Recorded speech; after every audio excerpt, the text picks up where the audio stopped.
Selamat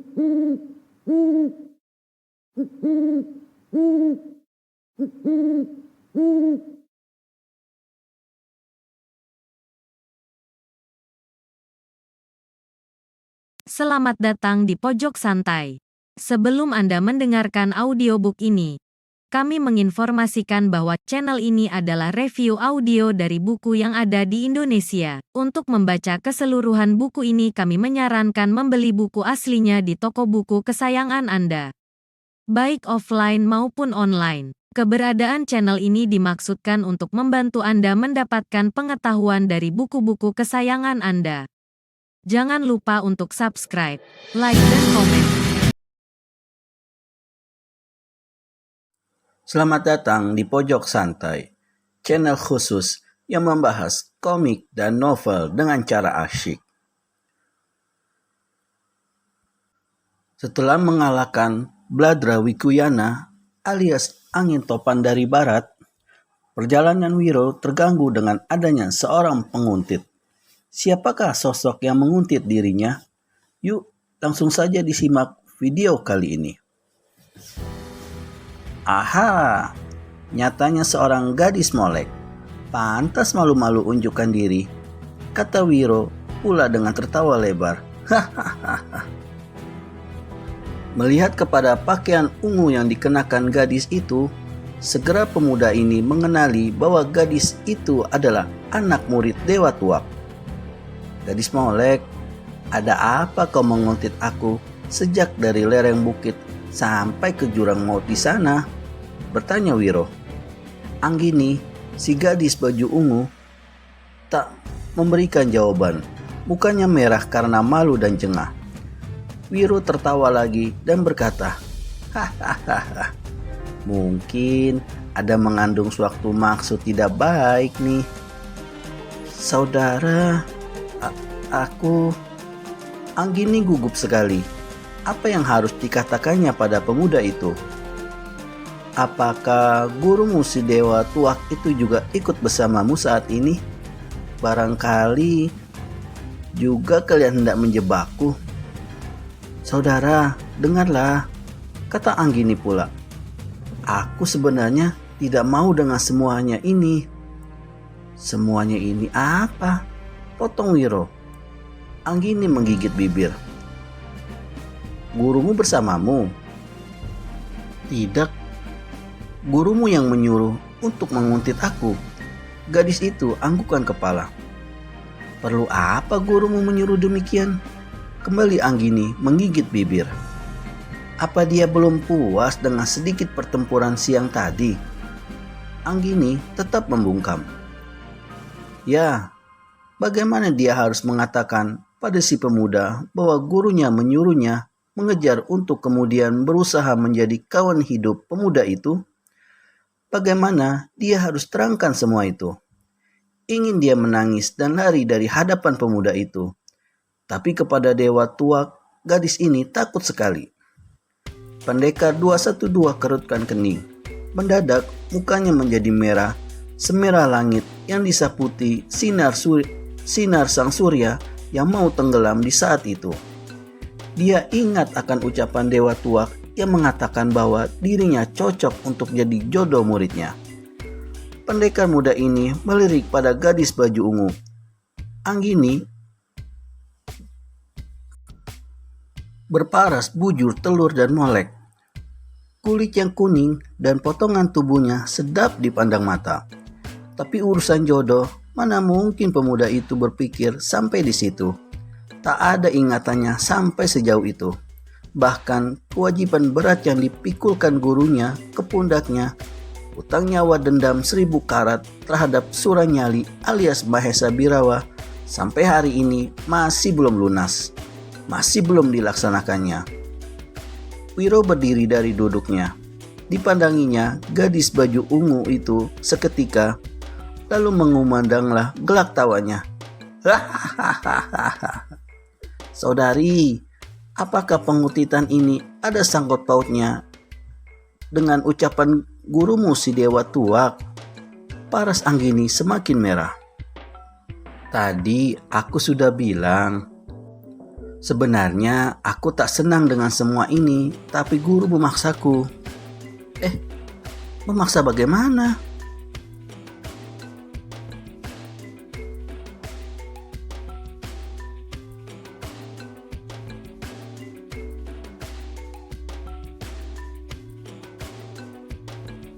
Katanya, aku harus mengejarmu sampai dapat. Kalau tak berhasil, tak usah kembali ke pertapaan. Katanya lagi, aku harus. Anggini tak dapat meneruskan ucapannya. Kurasa gurumu itu sudah sinting. Sekurang-kurangnya seperempat sinting. Meski Anggini memang tak suka menjalankan apa yang diperintahkan Dewa Tuak, namun mendengar nama gurunya dicaci demikian rupa, gadis ini jadi marah. Jangan hina guruku, saudara, bentaknya. Wiro garuk kepala.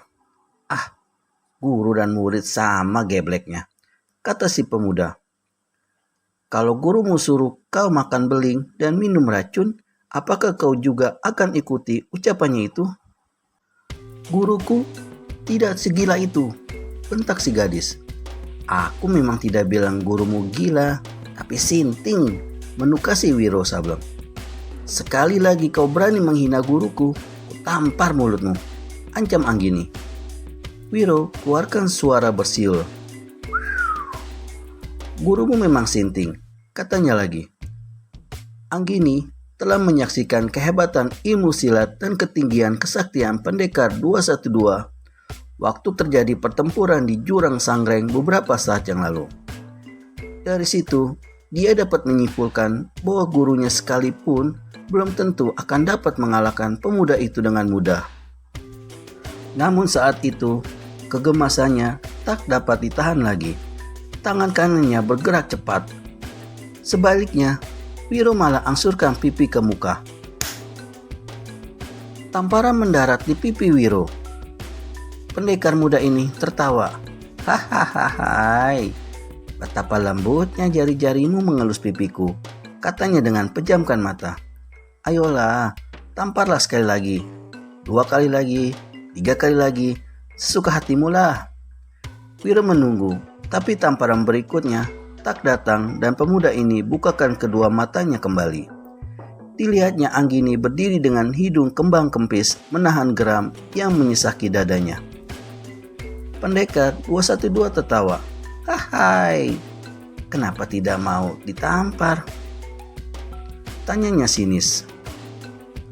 Karena digemasi terus-terusan, Anggini jadi penasaran sekali. Segera dibukanya selendang ungu yang melilit di pinggangnya yang berpinggul besar. Saudari, kau ini mau buka pakaian di depanku? Tanya Wiro sambil kedip-kedipkan mata dengan ceriwis. Pemuda rendah, terima selendangku ini, bentak Anggini. Tangan kanannya bergerak.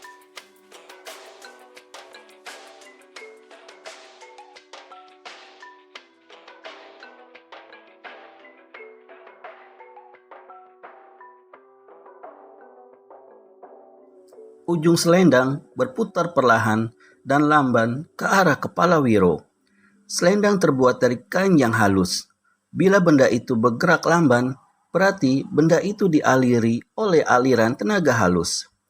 Dan Wiro tahu bahwa kadangkala tenaga halus lebih berbahaya daripada tenaga kasar yang di luarnya kelihatan hebat.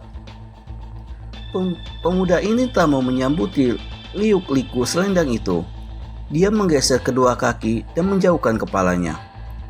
Masih tertawa, dia mengejek. Hahaha, saudari, tarianmu bagus sekali. Apakah ini juga dari gurumu kau pelajari? Dugaan pendekar 212 memang tepat. Kalau sekiranya dia mencoba memapasi selendang yang meliuk-liuk itu, maka dengan satu sentakan cepat, Anggini akan menarik selendang dan melesatkan ujungnya ke mata si pemuda. Ini pun sebenarnya belum ketentuan Wiro akan kena dihajar begitu saja. Tapi demikianlah kenyataannya, bahwa kadangkala ilmu halus dan lembut harus dihadapi dengan kehalusan dan kelembutan pula. Melihat si pemuda geser kaki, menjauh, tapi masih dengan sikap mengejek, maka kini Anggini rubah permainan selendangnya. Laksana seekor naga, selendang ungu itu meliuk dan mematuk kian kemari. Dan kini barulah Wiro menghadapinya dengan kekasaran pula. "Saudari, permainan selendangmu patut dikagumi," memuji pendekar 212. "Tapi tak cukup pasal kalau kau sampai menyerangku begini rupa."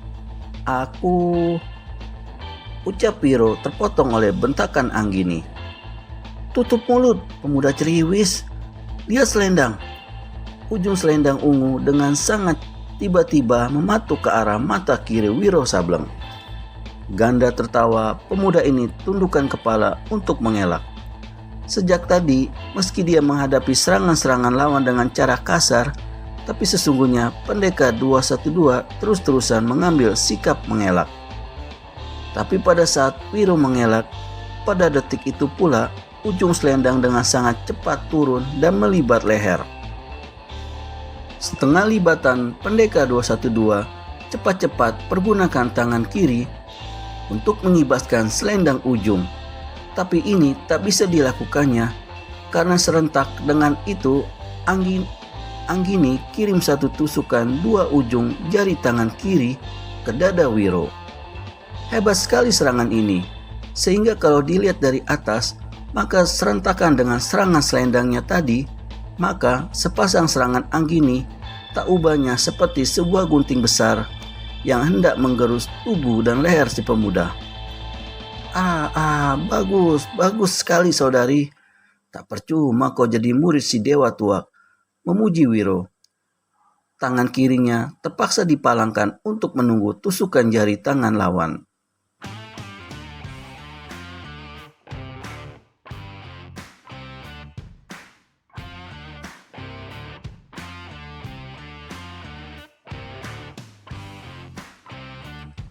Anggini yang tahu bahwa tenaga dalam pemuda itu jauh lebih tinggi daripadanya, batalkan serangan sebaliknya. Sebaliknya, tangan kanannya siap menyetakan selendang ungu yang ujungnya telah melibat setengah leher Wiro. Pendekar 212 cepat angsurkan lehernya ke muka untuk mengendurkan selendang, sehingga kalaupun detik itu disentak, sentakan itu tak akan mencelakainya. Kemudian dengan tangan kanannya cepat sekali disampoknya bagian tengah selendang. Anggini sama sekali tak dapat melihat cepatnya tangan kanan lawan yang menyampoki senjatanya. Dia hanya tahu tiba-tiba saja bagaimana selendangnya menjadi menegang dan tertarik ke muka. Sesaat mengetahui bahwa selendangnya kena terpegang lawan, terkejutlah gadis ini, tapi juga penasaran sekali. Dibetotnya selendang itu, namun mana mau Wiro lepaskan, malah sebaliknya pemuda ini tarik selendang tersebut sehingga tubuh Anggini sedikit demi sedikit, selangkah demi selangkah ikut tertarik ke hadapannya. Anggini memaki dalam hati. "Sambut paku perakku, manusia rendah," bentak gadis itu. Sekali dia gerakan tangan kirinya, maka selusin benda yang besarnya setengah jengkal berbentuk paku dan berwarna putih perak mendesing ke arah Wiro. Karena jarak mereka terpisah dekat sekali, maka 12 senjata rahasia ini sangat berbahaya bagi keselamatan si pemuda. Anggini sendiri tiba-tiba merasa menyesal melepaskan senjata rahasia itu karena khawatir si pemuda tak dapat berkelit atau memapakinya. Karena bukankah gurunya telah berpesan bahwa pemuda itu adalah cocok bakal jadi jodohnya? Sebaliknya, yang diserang tenang-tenang saja. Bahkan sambil bersiul dilambaikan tangan kirinya. 8 paku perak luruh ke tanah. Sedang yang 4 lagi dielakkan dengan berkelit sedikit ke samping. Kalau tadi dia merasa menyesal menyerang pemuda itu dengan senjata rahasianya, maka kini setelah si pemuda berhasil selamatkan diri, kembali Anggini menjadi penasaran. Dia memaki keras, lompat ke atas dan kirimkan 2 tendangan jarak dekat susul menyusul. Tak sangka gadis molek begini galak sekali, kata Wiro pula. Dia melompat ke samping, membuat gerakan satu putaran, dan sebelum Anggini turun ke tanah, kedua kaki gadis itu sudah terlibat selendangnya sendiri, membuatnya berdiri dengan terhuyung-huyung tak bisa melangkah. Wiro tertawa tergelak-gelak. Hahaha, ayo, kenapa berhenti galaknya? Tanyanya mengejek. Karena sampai saat ini, Anggini masih memegang ujung yang lain dari selendangnya, maka dengan cepat dia dapat membukanya kembali. Paras gadis ini merah sekali.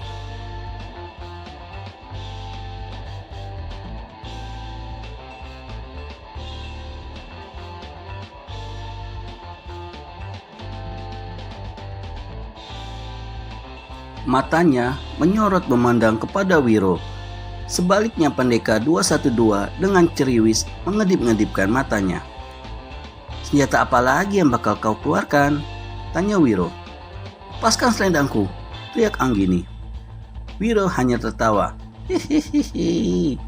Lepaskan, teriak gadis itu lagi. Dicobanya menyetakkan selendang itu, tapi Wiro memegangnya erat sekali. Kalau ditariknya keras, pasti selendang kain itu akan robek. Kesal dan gemas, akhirnya dengan menghentakkan kaki, Anggini lepaskan selendangnya, putar tubuh, dan lari balik ke sebuah batu besar. Di sini menangislah gadis itu. Kenapa jadi nangis? Tanya Wiro ketika dia melangkah dan datang di balik batu besar. Pemuda ini jadi garuk-garuk kepala, lalu katanya, Saudari, lihatlah, hari sudah senja. Sebaiknya kau kembalilah ke tempat gurumu. Kalau tidak, pasti kau akan sesat di malam yang gelap nanti. Aku tak mau kembali, tak bisa kembali ke pertapaan, jawab Anggini di antara tangis sesegukannya. Kenapa tak mau? Kenapa tak bisa? Guruku akan marah. Marah kenapa? Tanya Wiro lagi.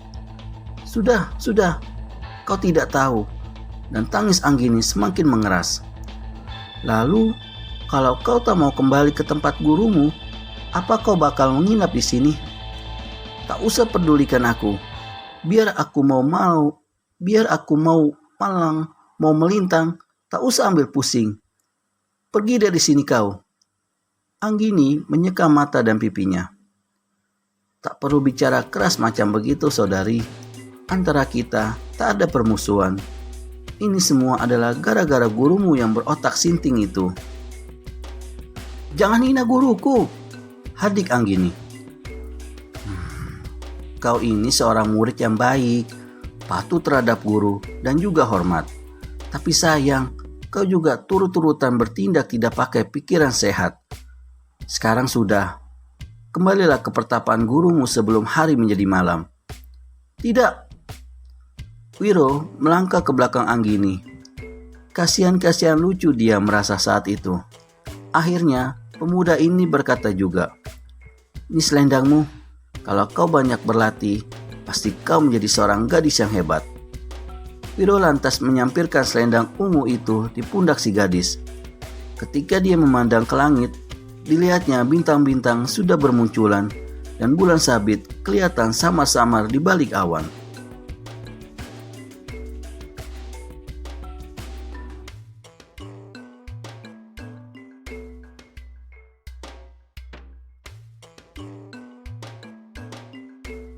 Sudah malam, desis pemuda ini. Kemudian dia memandang pada gadis yang berdiri di depannya dengan membelakanginya. Pergilah cepat saudari, nanti kau kemalaman di jalan. Anggini gelengkan kepala. Guruku akan marah kalau aku kembali. Kalau begitu, ya tak usah kembali saja, ujar Wiro. Aku memang tak bakal kembali, kata Anggini pula. Dan kau mau pergi kemana? Apa urusanmu, tanya-tanya? Hai, Wiro tertawa. Dia melangkah ke hadapan si gadis. Kemudian dipegangnya pundak Anggini. Si gadis dengan serta-merta hendak menyibakkan tangan itu. Tapi tubuhnya sudah keburu dijalari perasaan aneh yang menggelora-gelora sampai ke lubuk hatinya. Tak kuasa, dia menyibakkan pegangan tangan pada bahu itu. "Saudari, dengarlah," kata Wiro pula. Tangannya masih memegang bahu si gadis, malahan meremas-remasnya dengan lembut.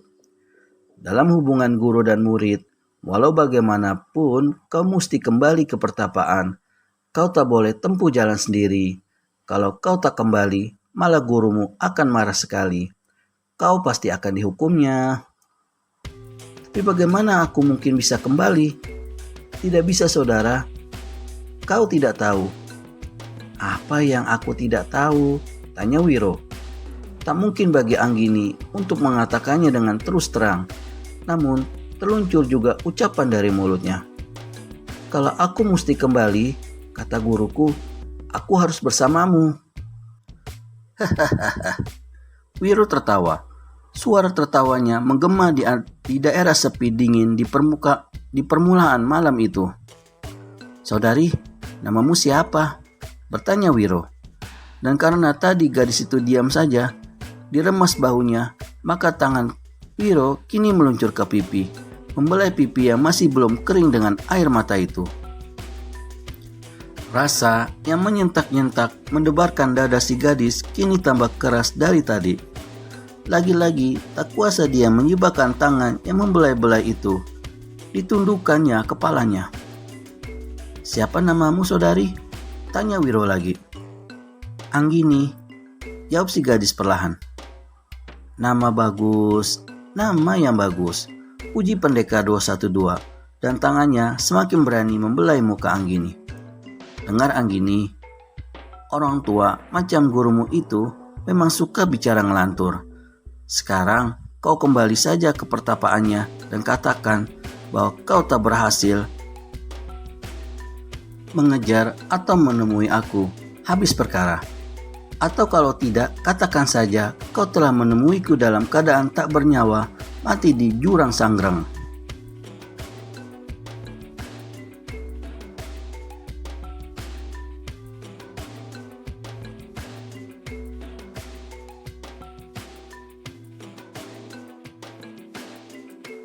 "Aku tak bisa berdusta. Kalau aku berdusta, dia selalu mengetahuinya," kata Anggini pula. "Waduh, berabe kalau begini," ujar pendekar 212 dengan garuk-garuk kepala. Dia berpikir-pikir apa yang akan diperbuatnya. Kalau ditinggalkannya, gadis itu sendirian di situ, tak tega pula hatinya. Pemuda ini hela napas panjang. Akhirnya diajaknya gadis itu duduk di sebuah batu datar. Daerah belantara di mana mereka berada saat itu serba asing baginya. Mungkin sampai ratusan tombak, bahkan ribuan tombak, perjalanan belum menemui rumah penduduk. Apakah dia dan gadis itu terpaksa tinggal terus di tempat itu? Malam ini, angin bertiup dari celah-celah batu yang meruncing memenuhi tempat itu. "Dingin," bisik pendekar 212. Anggini mengangguk, dan tangan kiri pendekar 212 bergerak di balik punggung si gadis untuk kemudian merangkul bahu Anggini. Suasana berubah hangat, dan untuk beberapa lamanya mereka tiada bicara. Wiro memecah kesunyian. "Kalau kau tak mau kembali ke pertapaan, dan aku tak bisa pula meninggalkan kau sendirian, maka kita terpaksa bermalam di sini. Tunggulah sebentar, aku akan cari tempat yang baik." "Nanti sajalah," kata Anggini. Diletakkannya tangan kanannya di paha pendekar 212 dan dia memandang ke angkasa. "Langit cerah," kata Wiro. "Kalau nanti turun hujan, memang kita yang sial." Anggini tertawa. Manis sekali tertawa itu. Hati pendekar 212 sejuk sekali jadinya.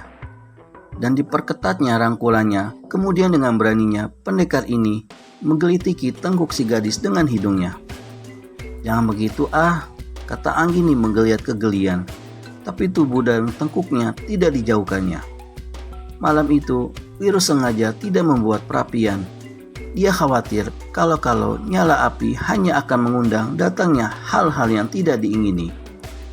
Apalagi kalau yang datang itu adalah dewa tuak adanya, Meskipun dingin, meskipun mereka hanya terbaring di balik batu besar hitam itu dan beratapkan langit luas, namun tubuh mereka yang berada berdekatan itu saling memberi kehangatan. Bagaimana kisah selanjutnya Wiro dan Anggini di gelap malam padang tandus tak berpenduduk? Temukan jawabannya di video selanjutnya hanya di channel Pojok Santai. Segera subscribe dan tekan tombol lonceng untuk mendapat notifikasi video terbaru dari kami. Terima kasih dan sampai bertemu kembali.